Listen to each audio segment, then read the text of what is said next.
BJP ও গেরুয়া শিবিরের বিরুদ্ধে সর্বাত্মক লড়াইয়ের ডাক দিলেন মমতা বন্দ্যোপাধ্যায়। শনিবার কালীঘাটে ছিল তৃণমূলের কোর কমিটির বর্ধিত বৈঠক। কিভাবে রাজ্যে সাম্প্রদায়িক শক্তির উত্থান রুখতে হবে তা নিয়ে আলোচনা হয় বৈঠকে। বিজেপি ও কেন্দ্রীয় সরকারের নানা কার্যকলাপের বিরুদ্ধে তীব্র আক্রমণ শানান তৃণমূল নেতৃত্ব। সূত্রের খবর, বৈঠকে মমতা বন্দ্যোপাধ্যায় বলেন, কেন্দ্রীয় সরকার তার সমস্ত শক্তি দিয়ে বিজেপিকে প্রমোট করছে। এর আগে কোনো সরকার এরকম করেনি। সরকারি নানা অনুষ্ঠানে রাখা হচ্ছে বিজেপির দলীয় চিহ্ন। ভেঙে ফেলার চেষ্টা হচ্ছে যুক্তরাষ্ট্রীয় কাঠামোকে। বিভেদমূলক রাজনীতি বরদাস্ত করা হবে না, এর মোকাবিলায় নামতে হবে।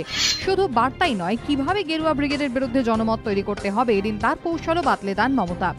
নভেম্বরের 3 থেকে 11 তারিখ রাজ্যের সব জেলায় গেরুয়া শিবিরের বিরুদ্ধে পথসভা নির্দেশের পাশাপাশি দলের তরফে প্রচার পুস্তিকা তৈরির সিদ্ধান্ত নেওয়া হয়। সংসদের শীতকালীন অধিবেশনে বিজেপি ও কেন্দ্রীয় সরকারের নানা কার্যকলাপের বিরুদ্ধে সরব হওয়ার নির্দেশ দেন মমতা। প্ররোচনা দিচ্ছে এমন শক্তিকে প্রতিহত করার উদ্দেশ্যে আমাদের কর্মীরা জেলায় জেলায় পথসভার কর্মসূচি তারা আগামী দিনে গ্রহণ করবে। কেন্দ্রীয় সরকার বাংলার প্রতি এই সরকারকে অর্থনৈতিক দিক থেকে যেভাবে অসহযোগিতা করছে, এগুলো নিয়ে আমরা যেমন একদিকে সোচ্চার হব, তেমনি আন্তর্জাতিক দুনিয়ার ক্ষেত্রে দেশের সরকার তারা কোথায় কিভাবে দায়িত্ব পালন করতে গিয়ে বিপথে দেশের ভাবমূর্তিকে ক্ষুণ্ণ করেছেন, সে কথাও আমরা সোচ্চার কণ্ঠে বলবো।